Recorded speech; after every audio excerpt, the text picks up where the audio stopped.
primeiro ponto que nós temos que abordar nessa questão de pagamento de despesas de condomínio, que é limite de juros e multa de mora. Veja, o condômino inadimplente com suas obrigações ficará sujeito com suas obrigações aos juros moratórios convencionados. O que seriam juros convencionados? Aquilo que está previsto na convenção. Ou, não sendo previstos, de 1% ao mês. E multa de até 2% sobre o valor do débito. Então, olha só que interessante isso aqui. Multa de até 2% sobre o valor do débito. Gente, nesse ponto, eu chamo a atenção de vocês. Cuidado com isso aqui, que pode ser uma grande armadilha. Tá? Pode ser uma grande armadilha. Por que eu digo isso? Porque os juros, convencionados ou não, previstos de 1%. Significa dizer, que tem gente que lê isso daqui e fala assim, Gabriel, quer dizer então que eu posso convencionar uns juros, estabelecer na convenção uns juros, por exemplo,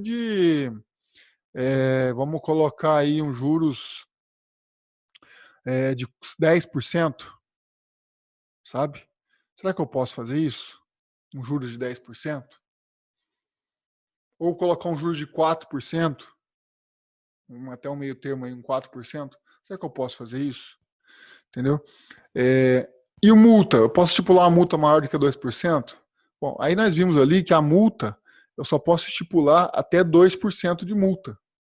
Certo? Então envolve a parte financeira aqui de até 2% de multa. E juros podem ser convencionados. Se eu for ler estritamente o que está no Código Civil, eu vou entender que eu posso fixar na minha convenção um percentual maior do que 1%. Só que eu preciso dizer para vocês que existe um risco. Existe um risco desses juros ser considerado abusivo, tá? Se for acima de 1%. Tá? E nós vamos falar aqui. E a convenção pode estabelecer, por exemplo, uma multa de 20%, por exemplo? A convenção pode estabelecer 20%? Tem algumas convenções, gente, que são antigas. E antigas no sentido de, desde 1964, lá quando entrou em vigor a lei, surgiu o condomínio depois de 64 e antes de 2002, né, que é o Código Civil, já tinha sido construído o prédio lá e que tinha transformado em condomínio. E aí a convenção daquele condomínio antigão lá, ele trazia a seguinte previsão, que a multa vai ser correspondente a 20% com base na lei de 64. E aí, pode manter os 20%? Esse é um ponto que, segundo o Código Civil, passou a ser 2%. Segundo o Código Civil, passou a ser 2%. E essa decisão aqui do STJ, ela joga uma pá de cal em cima disso. Fala assim, não, isso aqui morreu, a regra é essa daqui, ó.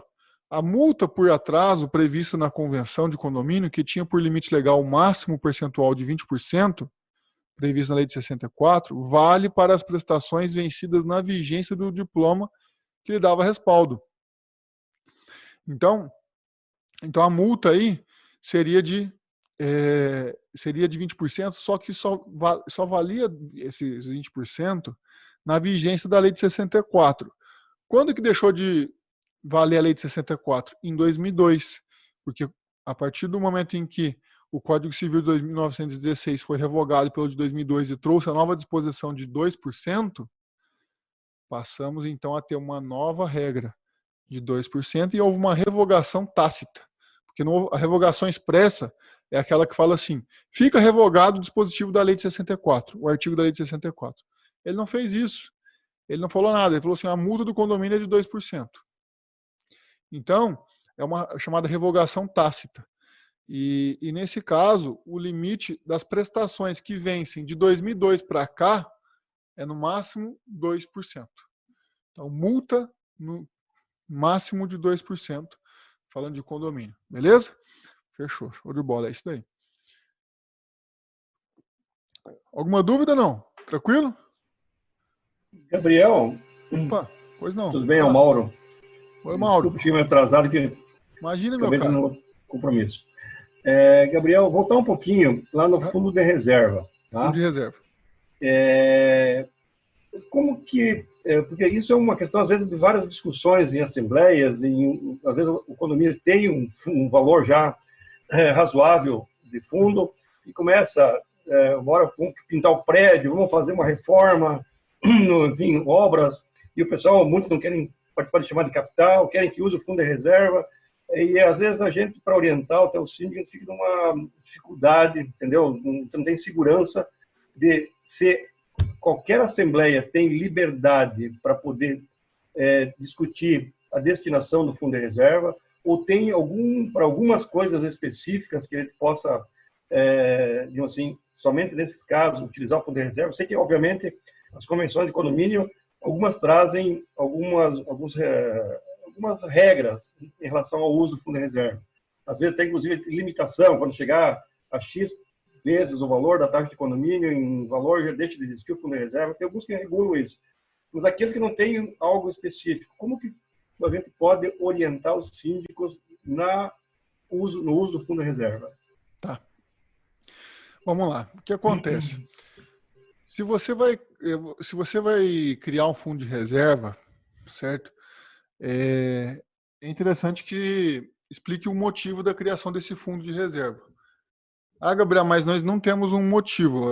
O motivo é para obra. Então, a recomendação, se o fundo de reserva para alguma obra, que você já aprove o fundo de reserva com o quórum específico da obra. Exemplo, vou construir uma churrasqueira, a churrasqueira é lazer, então aí eu tenho que ter 2/3 dos condôminos na Assembleia votando para aprovar esse fundo de reserva. O que muitos condomínios fazem na prática acaba sendo assim, Mauro. Eles não votam um fundo de reserva para fazer uma obra. Eles simplesmente votam para criar um fundo de reserva sem destinação específica. E aí a lei ela realmente não impede de você criar um fundo de reserva sem destinação específica. Você pode criar um fundo de reserva, a não ser que haja alguma previsão na convenção, porque você tem que respeitar os 2/3 para alterar a convenção. Mas digamos que não tenha nada na convenção, o que os condomínios fazem? Vai lá e cria o fundo de reserva, com uma assembleia simples, certo? Só que, mais cedo ou mais tarde, ou seja, o momento 1 seria na primeira assembleia para criar o fundo. Eu não respeitei o quórum aqui para vincular alguma obra. Contudo, no momento 2, eu vou ter que fazer uma assembleia para destinar aquele fundo de reserva para construir uma obra. E aí eu vou ter que respeitar os quórums especiais. Eu dei o exemplo da churrasqueira, né? Ou seja, eu vejo que o fundo de reserva, quando envolve obra, são 2 momentos que eu tenho. O momento que eu crio o fundo de reserva e o momento que eu aplico o fundo de reserva em determinada obra. No momento 1, o caminho 1 seria fazer o quê? Fazer uma chamada, fazer uma assembleia para aprovar o fundo de reserva, mas não destinar especificamente para a obra, e lá na frente fazer uma nova assembleia. Ou, logo na primeira assembleia, eu já faço a aprovação do fundo de reserva com o quórum específico da obra, que aí você reserva aquele dinheiro para construir a obra. Seria o melhor dos mundos, que aí você já tem uma ideia. Se vai dar para fazer ou não. O que hoje muitos condomínios sofrem? Sofrem muito. Sofrem muito. Por exemplo, tem colegas meus que tem condomínio que tem um fundo de reserva gigantesco. Tem um fundo de reserva bom. Só que precisa fazer o quê? Precisa ter uma deliberação da Assembleia para fazer uma obra. E aí nós vamos estudar os quórums específicos de obras. Eu trouxe assim bem separadinho para vocês quais serão esses quórums. Tá? Eu não vou conseguir esgotar agora assim nessa explicação agora para você, Mauro, mas eu vou chegar ali depois com calma. Aí sim eu vou, por exemplo, eu dei o exemplo das obras voluptuárias, que são 2/3. Obras voluptuárias, 2/3, eu consigo aplicar isso e fazer a obra. Exemplo, eu quero construir um parquinho para as crianças. Lazer, 2/3 voluptuárias. Então, assim, o problema hoje dos síndicos, dos condomínios, das administradoras, é justamente quando tem quórum especial e eu preciso destinar isso com quórum especial, sabe? E a recomendação que eu dou para vocês é, o que é mais fácil? Você ter o dinheiro no caixa e decidir fazer a obra, ou você não ter o dinheiro no caixa e decidir fazer a obra?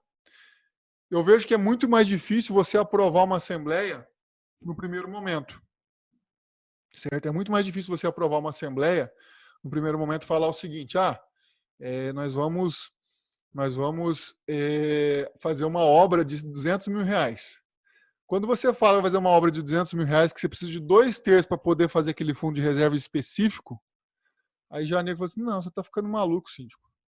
Deixa isso para lá, deixa quieto, tá bom do jeito que tá, você vai aumentar a prestação de todo mundo. Entendeu? Então é isso que eles vão fazer.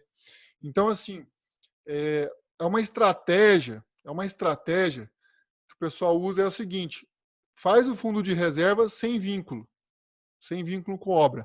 Aí o dinheiro está lá no caixa, está arrecadado, digamos que tem lá 150 mil reais de arrecadação. Falta só 50 para fazer aquela obra gigantesca que todo mundo gostaria de ter. Não vai ficar tão pesado você pegar e reunir a Assembleia e falar assim, olha, gente, é o seguinte, nós temos em caixa, você manda a convocação, você fala, nós temos em caixa 150 mil reais, temos praticamente todo o valor. E aí sim, você chama eles para votarem na realização da obra. É um caminho bacana, não é ilegal fazer isso, tá? Não é ilegal, desde que você não coloque a criação do fundo de reserva com um fim específico. Tá? Tem que criar o fundo de reserva. E lembrando, não pode ter nenhuma uma restrição na convenção. Por exemplo, tem a convenção que diz lá, o fundo de reserva vai ser de 3% sobre o valor das prestações. Aquilo ali acabou, entendeu? Se eu quiser arrecadar mais do que aquilo, eu tenho que alterar a convenção. Aí dá na mesma, 2/3 para alterar a convenção e 2/3 para fazer a obra, aí não adianta, eu prefiro fazer na primeira assembleia mesmo. Já resolve na primeira assembleia. Entendeu? Então só fiquem atentos a isso. Vocês perceberam, gente? Não sei se vocês estão percebendo, que a convenção ela acaba sendo a rainha das normas. A convenção acaba sendo a rainha das normas. E eu mostrei para vocês o poder que a convenção tem. Quando chega no judiciário, o que vai acontecer? O juiz vai sempre observar algumas regras da convenção, do texto da convenção. Então a dica que eu dou para vocês é, tudo que eu vou falar aqui, anota em relação, olha, eu tenho que ver que está a convenção, como é que está na convenção. E o pior equívoco que você pode ter é, eu faço 10 condomínios. Nenhum desses 10 condomínios tem uma regra específica na convenção. Então, é natural que o ser humano, piloto automático, entra no piloto automático, fala assim, não, se aqueles 10 são assim, então o 11º, quando entrar um novo condomínio, não vai ser meio igual. Não, a convenção dele é diferente. Entendeu? Veio de uma outra incorporadora, sabe? E aí as armadilhas do condomínio é isso. Se você não pode se prender vamos dizer assim, ao que você está acostumado na prática sempre. Na prática você está fazendo tudo aquilo ali, operacionalzão, todo mês. Aí de repente vem algo diferente, você não sabe resolver. Beleza? Certo, Mauro? Não sei se eu consegui atender sua dúvida, meu caro. Conseguiu, sim. A minha dúvida era se a Assembleia teria autonomia para deliberar sobre a destinação do uso do fundo de reserva, a partir do momento que esteja instituído, esteja lá o depósito, desde que, obviamente, não tenha uma finalidade específica a sua criação. Tem o dinheiro, aí a Assembleia, se ela tem essa autonomia para, a qualquer momento, usar isso. Vou fazer uma interrupção aqui, vou até voltar a interromper o compartilhamento para falar assim, Mauro, essa que você falou é muito boa. A Assembleia, ela sempre vai ter autonomia, certo? Só que ela sempre tem que respeitar os quóruns especiais. Tá? Quando você fala em Assembleia e autonomia, eu vejo que você deve estar matutando assim. Se eu fazer uma Assembleia com a maioria simples, eu consigo passar isso e fazer a obra, Gabriel? Quando as perguntas vêm para mim, e essa pergunta não é uma pergunta incomum, é uma pergunta comum. O pessoal faz muito essa pergunta. É simplesmente fazer uma Assembleia? Não, veja bem, se você tem que fazer uma Assembleia para votar 2/3 e conseguir o quórum especial. Né? Então, é simplesmente fazer uma Assembleia com quórum e atender o quórum da lei. Né? É simplesmente fazer isso. Agora, o pessoal acha que fazer uma Assembleia com maioria simples resolve o problema. É que muitas coisas no condomínio se resolve com uma maioria simples, que é um regimento interno, é uma alteração de aprovação das contas, enfim. tem muitas coisas são a maioria simples, outras não são, né?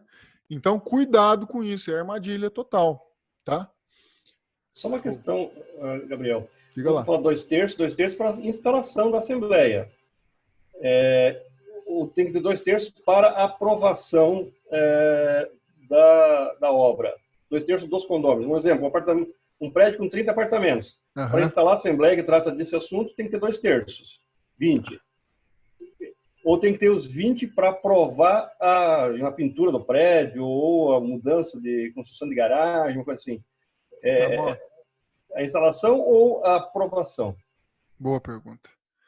Bom, eu vou pedir um pouquinho de paciência, Mauro, em relação a esse tema, que depois eu vou trazer alguns casos para vocês. Se tiver na frente, deixa para depois, sem problema nenhum. Eu vou falar na frente, sabe por quê?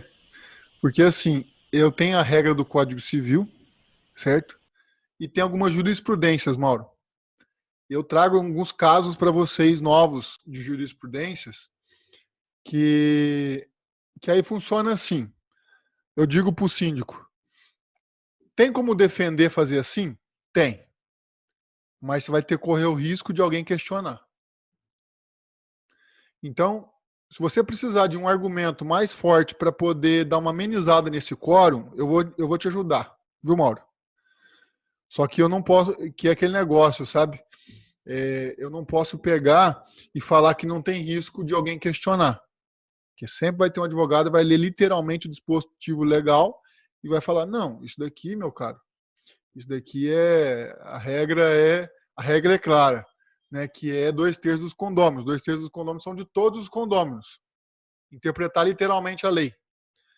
Só que eu tenho outras decisões que não chegam a levar o pé da letra. Entendeu? Porque, vamos dizer, o judiciário, ele sabe dessa dificuldade que os condomínios têm de aprovar algumas coisas. Ele acaba amenizando isso. Certo? Ele ameniza. Então, o que a gente faz é o seguinte, eu vou passar aqui para vocês. Primeiro, como eu falei para vocês, eu sou um profissional conservador. Eu vou passar para você o seguinte, você não quer ter dor de cabeça com nada? Você não quer ter dor de cabeça, zero dor de cabeça? Então tem esse quórum. Se você quiser arriscar um pouquinho mais, tem como se defender com os seus condôminos, adotando um outro procedimento? Tem, eu vou mostrar uma jurisprudência para vocês. Certo? Mas a partir do momento que vai dando brecha para discussões, vai sempre ter aquele advogado ou aquela pessoa que não vai concordar e vai brigar na justiça, e pode ser assim. Jurisprudência é aquele negócio. Cada juiz tem uma sentença. Né? Ele pode interpretar diferentemente do outro tribunal. Né? Então faz parte. Você tem que saber jogar o jogo. Né? Então aqui, nesse ponto, eu vou dar uma dica para vocês: o seguinte, quando estiver lá, você está assessorando o condomínio, né? Oriente um procedimento conservador. E depois você vai mostrando outros caminhos. Mas eu vou chegar ali com mais calma, pode ficar cegado. E vai chegar ali hoje, eu acho. Daqui a pouco. Tá. Bom, aí, gente, questão da multa. Da multa a gente viu ali o limite. O dos juros, olha só que interessante aqui. Essa é uma decisão que é específica para condomínios. Apesar de ser uma decisão antiga, mas é uma decisão que já está depois do Código Civil. Então dá para ter uma ideia do que o judiciário pode entender. Tá? Então o que diz aqui? De certa eventual convenção de condomínio ou adaptação desta, ou ainda decisão assemblear, que tenha deliberado ou que preveja a cobrança de juros de mora acima de 1% ao mês, em razão da sua abusividade, se revela completamente nula por se contrapor ao ordenamento jurídico. Bom, o que eu disse para vocês lá atrás? Que a lei vai falar que pode ser estabelecido um juros estabelecidos pelo condomínio, digamos 4%. Mas você tem muita inadimplência, aí você quer estabelecer um juros de 4%. Bom, o que eu vou dizer para você? Se você é meu cliente, eu falo assim, olha, é o seguinte, a lei fala que pode estabelecer os juros convencionados. Contudo, tem decisões que o condômino, aqui eu mostro uma para vocês, que ele derruba o que é acima de 1%. Você quer correr o risco? Entendeu? E aí ele decide se vai correr o risco ou não. Entendeu? E depois, se perder lá na justiça, se perde na justiça, tem que pagar algumas despesas lá também, né? Enfim, tem isso daí. Bom, quando você fala da parte financeira aí, da parte de juros, de multa e de cobrança, né? Nós temos também envolvendo os títulos executivo extrajudicial. Pelo Código de Processo Civil, né, nós tínhamos uma previsão lá, um antigo Código de Processo Civil, esse aqui é o Código de Processo Civil anterior, que falava que as taxas condominiais eram, no passado, cobradas segundo o procedimento sumário. O que seria esse procedimento sumário na justiça? Seria ter que entrar com um processo de conhecimento, ou seja, o juiz conhecer aquele valor, admitir que é aquele valor mesmo que é devido, e depois que você ganhar, que você ganhar na justiça, assim, agora você ganhou, agora você pode cobrar. Como é que você... o primeiro processo de conhecimento seria como na época, né?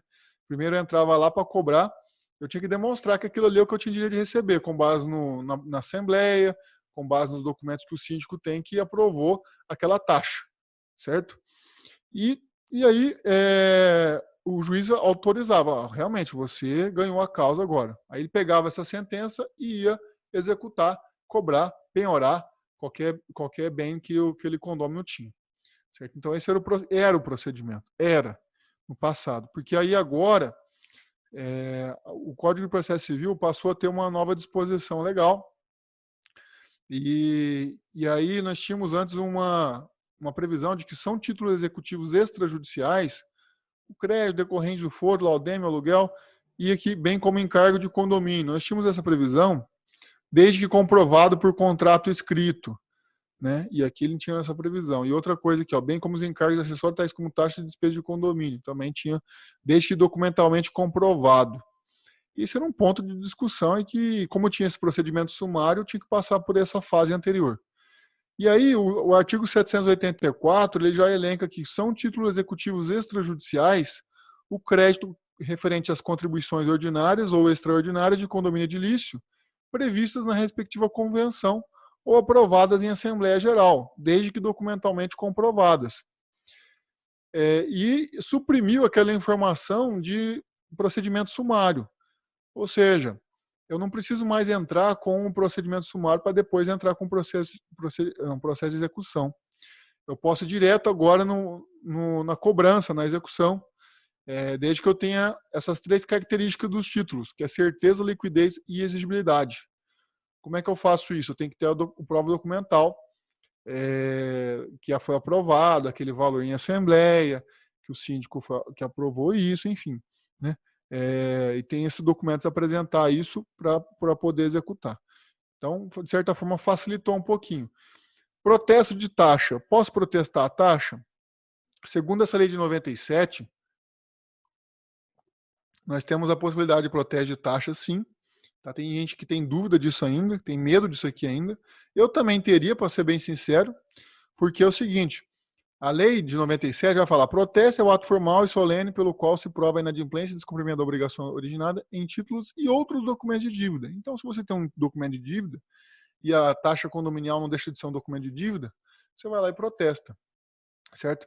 Mas aqui eu faço uma interrupção aqui para comentar com vocês, que é o seguinte: quando você protesta, você tem que pensar o seguinte: eu tenho certeza do que eu estou protestando, que realmente não tem nada errado? O que eu apresento para o cartório protestar? Eu apresento, por exemplo, a Assembleia que deliberou pela taxa fixa de tantos reais, R$ 150 por mês para cada condômino, né, na Assembleia que aprovou o orçamento tal e fixou lá a taxa. Então, essa é a ata da Assembleia que vai para a execução, ou que vai para protesto. Então, assim, a partir do momento que você protesta, alguém coloca esse alguém no Serasa e coloca esse alguém nos órgãos de proteção ao crédito e bloqueia toda a parte lá de crédito dele, você tem que tomar um certo cuidado. A pergunta é: você está seguro do que você está fazendo? Porque, digamos que nós vimos lá naquela planilha, gente, o quanto é perigoso qualquer erro aqui, fora, qualquer rateio fora daquilo que é o critério legal, pode gerar questionamento. E se você estiver protestando alguém com com alguma diferença ou com algum equívoco aqui absurdo, pode ser que vá acontecer de ser questionado esse protesto. E aí depois ter outras consequências aí, como o dano moral. Ah, Gabriel, mas veja bem, ele tem que, se ele estiver questionando a parcela do condomínio, ele tem que questionar no momento que é cobrado e entrar com medida judicial no momento que é cobrado. Concordo. E esse vai ser o argumento do condomínio. No momento que ele é cobrado, ele tem que ir atrás dos direitos dele. Concordo, eu tenho esse argumento. Porém, eu sempre falo o seguinte: protesto, essas coisas, esteja bem seguro do que você está fazendo, que a taxa ela foi dividida corretamente e que não tem nenhum equívoco, tá? Então revise bem tudo. Ok, show de bola. Por isso que é melhor às vezes cobrar no processo judicial. Alguém ia falar alguma coisa? É o Mauro novamente. Vai lá, Mauro. Bom, peço desculpa aos colegas aí, porque às Imagina, tem que pedir desculpa não. Acabo invadindo um pouco aí, abusando um pouco. Mas essa questão do SPC, ela é possível? Uma época eu via muitos comentários, antigamente, de que não era possível você registrar no SPC, questão de Serasa, que a única forma de você poder fazer a execução era através de pequenas causas ou judicialmente, não protestar. Hoje está mais pacificado no sentido de poder protestar e também você poder inscrever em serviço de proteção de crédito os inadimplentes de condomínio? Sim, está hoje um pouco mais tranquilo isso, né, Mauro? Por quê? Assim, isso gerou uma certa confusão por conta do Estado de São Paulo. Lá em 2008, ele criou uma lei estadual para falar de protesto de condomínio. Só que o Estado de São Paulo ele não tinha competência para regulamentar a Assembleia Legislativa do Estado de São Paulo, não tinha competência para falar criar uma lei dessa. Essa competência é do Congresso Nacional. E gerou essa confusão lá em 2008 para cá, e sendo que já existia uma lei federal aqui de protesto de títulos. E o Estado de São Paulo se envolveu nisso e resolveu criar essa lei aí, de 2008. E naquela época gerou uma confusão, porque todo mundo ficou com medo de protestar, porque aquela lei de São Paulo foi declarada inconstitucional, dizendo que não podia protestar, o São Paulo não tinha essa competência para poder regulamentar isso. E aí, como por se tratar, que falar o seguinte, protestar condomínio e a lei que regulamentava o protesto de condomínio em São Paulo era inconstitucional, gerou um transtorno louco por conta especialmente em São Paulo. Só que aí, veja, foi declarado inconstitucional aquela lei e aí voltamos para o status original. Qual que é o status original? Que é o status da lei de 97. A lei de 97, ela vai estabelecer as regras para o protesto de documento de dívida. E nós temos já isso. E o Código de Processo Civil, que foi regulamentado não faz muito tempo, ele veio a trazer o que trata-se de um título executivo e extrajudicial. E esclareceu um pouco mais sobre esse tipo de título, né? Porque não tinha esse esclarecimento tão claro, não tinha uma claridade nisso daí. Até porque o processo civil falava que tinha que passar por um procedimento sumário para depois chegar na execução, ou seja, tinha que passar para o juiz conhecer para depois executar. E agora não mais existe essa preocupação. Só que hoje, para você protestar um título de condomínio, muitos cartórios já fazem. Então, o que eles pedem lá? Eles pedem a ata da Assembleia que deliberou o síndico também, os documentos do condomínio, e é isso que eles pedem para poder fazer o protesto. E aí, com a ata da Assembleia que aprovou o valor, e mais o demonstrativo, pode ser que exista algum demonstrativo do valor da cobrança, né? Proporcional a cada condômino, ele vai lá e registra o protesto que consequentemente acaba no Serasa, que acaba no SPC. Então, no Serasa já tem até, eles divulgam a informação de que pode contar com a valiosa ferramenta de prevenção e redução de inadimplência lá. Então, ele cai no Serasa, cai no SPC, né? E a partir disso, o cuidado que tem que ter, qual que é a polêmica? O dano moral. O dano moral, por que o dano moral é a polêmica?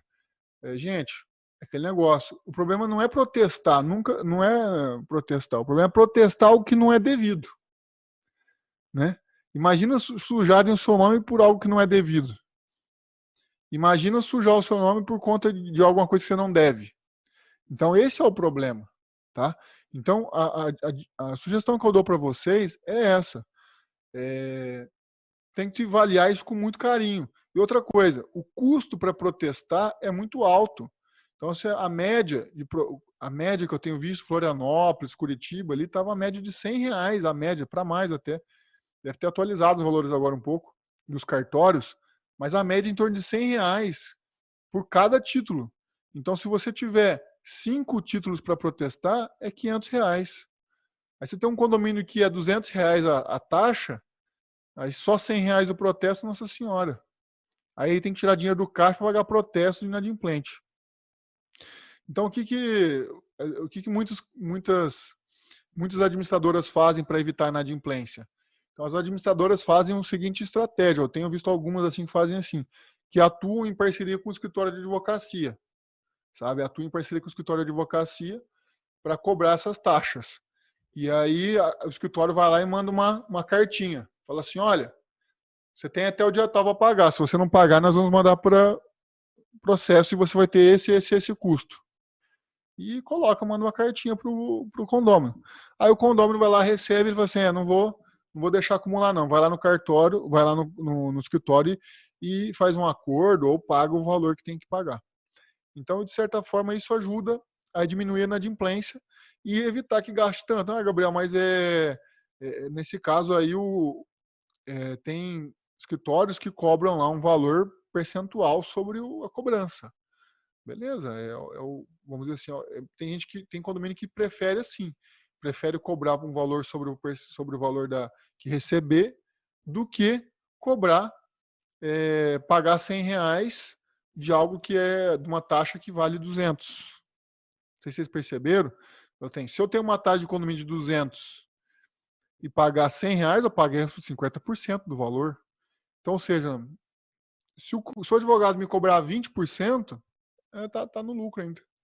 Só que ele espera acumular um pouco, né, de prestação para poder cobrar. Entendeu? Então é uma estratégia que o administrador de condomínio vem fazendo. E tem a administradora que faz isso uma espécie de uma. Eu tenho uma colega lá no Mato Grosso do Sul que faz isso. Ela tem uma administradora e ela é advogada também. E ela é contadora também. Então, o que ela faz? Ela tem um escritório de advocacia que dá o suporte para o condomínio, tem a administradora que dá o suporte para o condomínio e tem a contabilidade também, né? Então ela foi ligeira, sabe? E ela faz um contrato de honorário de êxito na cobrança desses condôminos inadimplentes aí, que gira em torno ali de 20%. Beleza?